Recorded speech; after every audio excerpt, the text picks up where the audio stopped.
Então, o ex-ministro da Justiça, Moro Iscariotes, depois de dar o showzinho dele com coletiva de imprensa, mandar prints da afilhada para ser exibido em rede nacional, lá naquela emissora maravilhosa que é a Globo, ele agora deu uma entrevista para Veja e que está cheia ali, né, de mentiras que eu vou desmentir no vídeo de hoje, mostrando fatos. Não vou ficar só no lero-lero, que nem uns e outros por aí, que não comprovam nada e fazem aquele contorcionismo retórico de sempre da isentoleft que a gente já tá acostumado.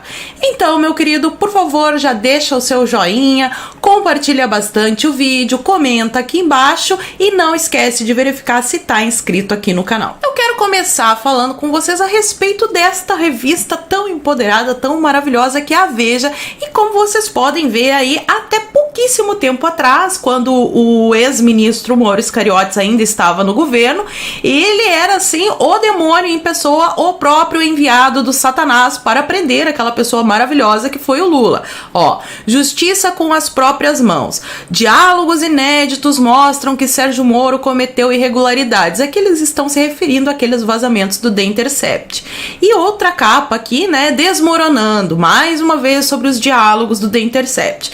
Então, Moro sai do governo e as coisas mudam. Olha só, não sou mentiroso. Em entrevista à Veja, o ex-ministro Sérgio Moro afirma que apresentará ao STF prova de suas acusações contra o presidente Jair Bolsonaro. Revela que o governo nunca priorizou o combate à corrupção e que vem sendo vítima de intimidação. Ai, aquela velha história da narrativa, porque eles acham que eles podem falar o que eles quiserem e quando a gente responde, aí é ataque, é ataque. O que o Moro fez lá chamando coletiva de imprensa, mandando print pra Globo, não é ataque. Aquilo ali é super democrático. Agora, respondeu aquilo ali, passou a ser ataque. É assim que funciona a narrativa da extrema imprensa. Mas vocês sabem de quem que é a revista Veja? Olha só. Também no fim do ano passado, outro lance considerado ousado pelos concorrentes foi a participação do banco na proposta de aquisição do controle da editora Abril. O advogado Fábio de Carvalho comprou o controle da editora em recuperação judicial com o dinheiro da BTG. Só até aqui já é suficiente. E quem é essa BTG? Olha só que maravilha, dono da BTG deu 5 milhões ao PT para ser o banqueiro do pré-sal. Isso foi na denúncia do Palocci. E tem mais uma aqui. Governos do PT teriam vazado informações para o banco BTG. Então, né, já dá para ver que a Veja não é aquela mídia super imparcial, que ela tá envolvida assim com partidos de esquerda. Não tem problema nenhuma a revista ser de esquerda, mas pelo menos assume, né? Essa é a minha opinião. Pois bem, vamos à entrevista, né? Sérgio Moro afirma que apresentará ao STF provas contra Bolsonaro. E por que ele não apresentou até agora? Estavam acontecendo tantas irregularidades, tinha tantos problemas, era obrigação dele como funcionário público ir até a justiça e apresentar as provas e não ficar fazendo esse teatrinho que ele está fazendo, porque até agora não teve nada, só teatro. Então ele diz aqui, sinais de que o combate à corrupção não é prioridade do governo foram surgindo no decorrer da gestão. Isso daí é uma falácia, assim, porque daí pensa que o governo não quer combater a corrupção. Não, é que a prioridade é combater o socialismo, que é o que causa a corrupção. Já falei em vários vídeos aqui que a corrupção é só uma consequência desse esquerdismo todo que a gente estava vendo no poder. Adiante. Começou com a transferência do COAF para o Ministério da Economia. O governo não se movimentou para impedir a mudança. Depois veio o projeto anticrime.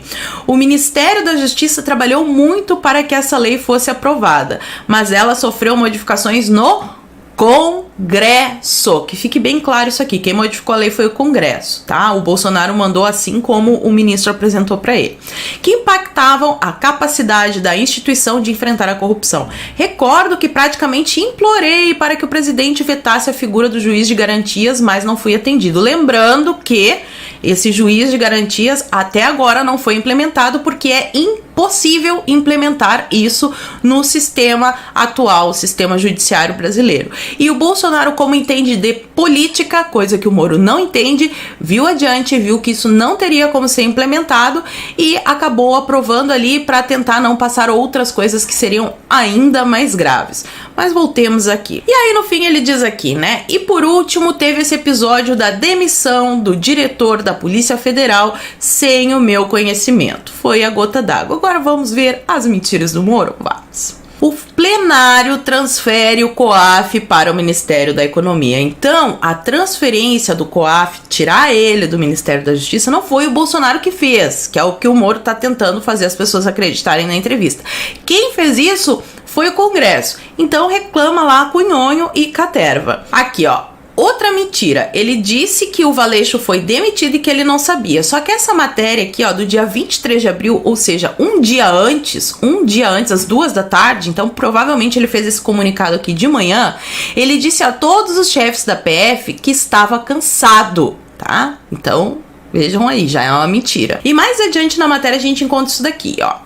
O delegado Maurício Valeixo, diretor da Polícia Federal, comunicou nessa quinta-feira, dia 23, a todos os superintendentes regionais da corporação nos estados que está cansado e que no início do ano conversou com quem? Olha! Ministro Sérgio Moro, da Justiça e Segurança Pública, sobre o seu desejo de sair do comando. Então, como é que ele não sabia? Ele tá mentindo? O Valeixo tá mentindo? Quem é que tá mentindo? Porque não tem como todo mundo tá falando a verdade nessa história aqui, vamos combinar, né?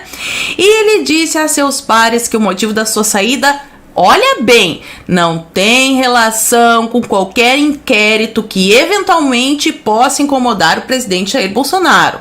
Então não tem nenhuma relação com isso a saída do... É o Valeixo que tá dizendo. Então o Moro tá dizendo que o Valeixo tá mentindo. E na conversa com o Moro, então o Moro já tá mais do que provado aqui que ele sabia, né? Valeixo, amigo do ministro, aí pode ser amigo, né? Quando é amigo do ministro, pode. Aí agora quando o cara faz a segurança do Bolsonaro, daí não pode. Demonstrou exaustão reportando-se a um 2019 tenso na direção da corporação. E aí segue o Moro dizendo: o senhor acusou o presidente Bolsonaro de interferir politicamente na Polícia Federal. Tem provas disso? Porque é bom, né? Quando a gente acusar, a gente tem que ter prova. O presidente tem muito poder, tem prerrogativas importantes e que têm de ser respeitadas, mas elas não podem ser exercidas na minha avaliação arbitrariamente. Então isso é um critério subjetivo que na cabeça dele ele acha que está sendo exercido arbitrariamente. Não teria nenhum problema em substituir o diretor da PF, Maurício Valeixo, desde que houvesse uma causa, uma insuficiência de desempenho, um erro grave por ele cometido ou por algum de seus subordinados. Então assim, né, será que não é um bom motivo o próprio Valeixo querer sair porque tá cansado? Ou então, né, o fato assim de o STF estar mandando invadir a casa das pessoas sem dizer do que elas estão sendo acusadas, com essa desculpinha de fake news, isso pra ele não é motivo suficiente, porque ele deve concordar com esse tipo de coisa, né? E no final aqui, ó, e quais eram as motivações políticas? Reitero tudo que disse no meu pronunciamento. Esclarecimentos adicionais farei apenas quando for instado pela Justiça. As provas serão apresentadas no momento oportuno, quando a Justiça solicitar. Aí, aqui, eu quero mostrar para vocês que a indicação do Bolsonaro é aprovada pela própria Polícia Federal. Então não é porque o Ramagem é amiguinho do Bolsonaro, é porque ele é uma pessoa competente, qualificada para o cargo e apoiada por seus pares. Isso daí o Moro não cita em momento nenhum, mas tá aqui, ó. Ramagem pode contar com o apoio dos seus pares, diz a Associação de Delegados. Após decisão do STF, policiais federais defendem a nomeação de Ramagem. E segue a entrevista. Na mensagem, Bolsonaro cita uma investigação sobre deputados aliados e afirma que aquilo era motivo para trocar o diretor da PF, que é a investigação da fake news, né? Quando a pessoa lê isso aqui pensa que é escândalo, de corrupção, desvio de dinheiro, não. É fake news e meme no Twitter. O que exatamente queria o presidente? Aí ele diz aqui: desculpe, mas essa é uma questão que também vai ter de ser examinada dentro do inquérito que foi aberto no STF para investigar o caso. Reitero a minha posição. Uma vez dito, é aquilo que foi dito. Não volto atrás. Ele é maravilhoso, ele tem um pirulito grande, ele é sensacional, mas não é bem assim. Olha só essa matéria aqui do Jornal da Cidade Online. O título é: Moro mordeu a isca. As últimas declarações de Sérgio Moro mostram como ele percebeu que se encrencou e agora está tentando consertar. Para quem não viu, Moro deu entrevista ao Globo, né? Casualmente é sempre aí com esses veículos de imprensa maravilhosos, dizendo que errou no pronunciamento. Mas ele disse que não volta atrás? Como é que é essa história aqui? Na verdade, as interferências de Bolsonaro não começaram em janeiro, e sim depois de março, né? Do dia 2 de março, mas ele não volta atrás. E no final, a matéria diz o seguinte: chama atenção o fato que 12 de março é após a entrevista de mais de 1 hora que Moro deu ao Goebbels News, defendendo que não existia interferência. Que coisa, né? Não, mas ele não muda você que tá loucão. Fica claro que Moro se acuou porque se colocou sozinho em uma armadilha. Se mantivesse as acusações de que as tentativas de interferência começaram em janeiro, ele teria prevaricado. Isso é crime, né, meus amigos? Então aí, pra vocês verem como o Moro sim voltou atrás, mudou e tá cada vez mudando, porque quando a gente conta uma mentira, o negócio vira uma cascata, né? A gente tem que contar várias outras na sequência. E aqui mais um tweet pra mostrar como o Moro volta assim atrás e ele tá querendo encaminhar essa história toda pra CPI dos memes lá, CPI da fake news. Ele postou no dia 26 de abril, às 14h53, tenho visto uma campanha sórdida nas redes sociais, em grupos de WhatsApp, blá blá blá, está sendo atacado. Alguns minutos depois, 4 minutos depois, ele trocou somente a palavra sórdida por fake news. Vocês não acham isso estranho, né? Que coisa!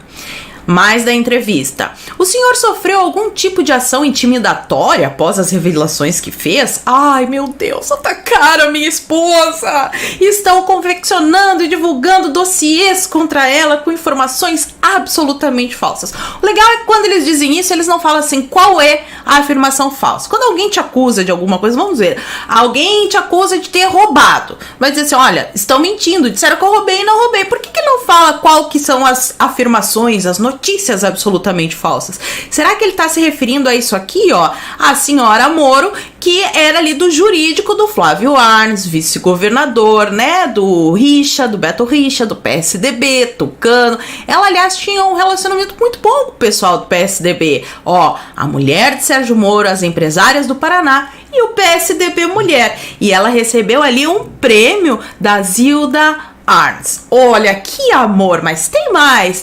Ela também gosta muito da empresa do Dória. Essa Lídia aí, caso vocês não saibam, é do Dória. Vocês não acham bonita essa amizade? Eu fico comovida.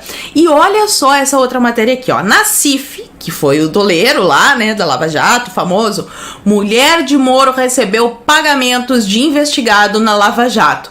Então, assim, gostaria que ele esclarecesse essas coisas aqui, se é mentira ou se não é. Tá na mídia, né? Parece que saiu na delação. Vamos esclarecer tudo? Vai ser bom. Mas o próprio Moro dava palestrinha lá na empresa do Dória. Olha só, que coisa linda. Tem fotinho, muita amizade, sorrisinho, né? Lá do Bolsonaro tava sempre com aquela cara de bunda azeda. Aí não, lá do Botox Dória aí, tá feliz, tá tranquilo. Inclusive, ele recebeu um prêmio de homem do ano. Segundo Dória, ele é o homem do ano. Mas a esposa do Moro também, além de ser muito amiga aí do pessoal do PSDB e da palestrinha do Dória, ela também apoia a agenda da ONU 2030. Vai dizer que isso aqui é mentira? Não é nada legal, ela pode apoiar a agenda da ONU 2030. Mas a gente elegeu o Bolsonaro foi justamente para não ir atrás desse globalismo todo aí que parece que vocês gostam bastante. Voltando para a entrevista. Qual é hoje a sua opinião sobre o presidente Bolsonaro? Aí ele diz, né, pessoalmente gosto dele. No governo acho que há vários ministros competentes e técnicos. O fato de eu ter saído do governo não implica qualquer demérito em relação a eles os ministros, né? Fico até triste porque considero vários deles pessoas competentes e qualificadas, em especial quem? O Paulo Guedes, o ministro da Economia. Agora, olha só isso daqui que saiu na CNN. O Paulo Guedes recebeu uma ligação de quem? Do Botox Dória, de novo. Olha só o que ele disse. Paulo, estou te ligando não como governador, mas como amigo. Quem sustentava o governo era o Moro e você. Agora sobrou você. Você é muito admirado. Em nome da sua biografia, quero te dar um conselho. Desembarque do governo agora. Não parece muito com o discurso do Moro? Será que o Botox Dólar ele também ligou pro Moro? Será que foi ele que escreveu o discurso do Moro? Será que isso é uma estratégia? Agora o que eu gostei mais foi a resposta do Paulo Guedes. João, eu agradeço a sua ligação, mas não sou eu que sustento o governo Bolsonaro. Quem sustenta o governo é o povo que elegeu o presidente. Ele tem 1/3 de apoio e outro terço que fica no meio do caminho depois vai apoiá-lo. João, o país vive um momento democrático que é barulhento, mas virtuoso.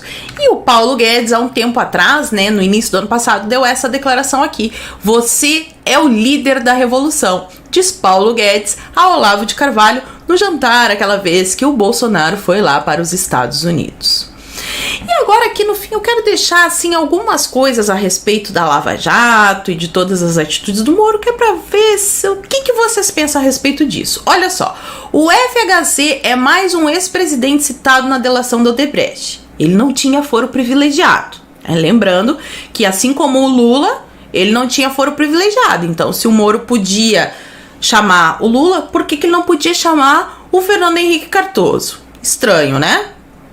Delator da Lava Jato descreve Metrolão e põe vice de Dória e aliados tucanos na mira. E ele diz que não teve nada de tucano, de PSDB, nada disso na Lava Jato, é tudo ilusão da sua cabeça, você está loucão.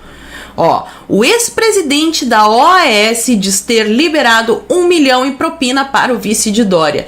E o próprio Dória, ó, recebeu 20 mil de empresa investigada na Lava Jato. Então, o PSDB e a galera ali dos tucanos apareceu sim na Lava Jato. O Moro tinha conhecimento disso sim. E por que ele não levou adiante? Olha só isso daqui, ó. Não sei se vocês já ouviram falar aí no diálogo interamericano, muita gente ouviu falar sobre o Foro de São Paulo, mas eu vou dar uma lidinha aqui, né, caso vocês não saibam que o FHC e o Lula ali são os dois lados da mesmíssima moeda e que não adianta acabar com um e deixar o outro livre, porque isso me parece mais ou menos assim como impeachment, né? Sacrifica uma peça pra salvar o estamento burocrático. Olha só. Em Princeton, em janeiro de 93, Lula e Fernando Henrique Cardoso firmaram um pacto. Lula representava o Foro de São Paulo, organização que fundou em parceria com Fidel Castro para fomentar o socialismo e o comunismo na América Latina. E o Fernando Henrique Cardoso que respondia pelo Diálogo Interamericano, grupo ligado ao Partido Democrata Norte-Americano e marcado pelo socialismo. Ele não só participava, como ele era o líder, tá? Ele era o presidente emérito desse Diálogo Interamericano. E agora, no fim desse vídeo, eu quero saber, assim, o que vocês acham de tudo isso que eu apresentei para vocês? Será que as pessoas que estão mostrando coisas que realmente aconteceram com relação ao Moro, com relação à esposa dele, estão analisando as declarações dele, estão fazendo ataques, estão espalhando notícias falsas sobre Moro? Ou será que agora a sociedade começou a enxergar de verdade o que está acontecendo no nosso país e que a gente conseguiu eleger um presidente conservador, mas ainda tem muitas forças de esquerda no poder e principalmente que tá parecendo que o PSDB foi meio assim poupado da Lava Jato, né? O que vocês acham? Deixa aqui pra mim nos comentários, por favor.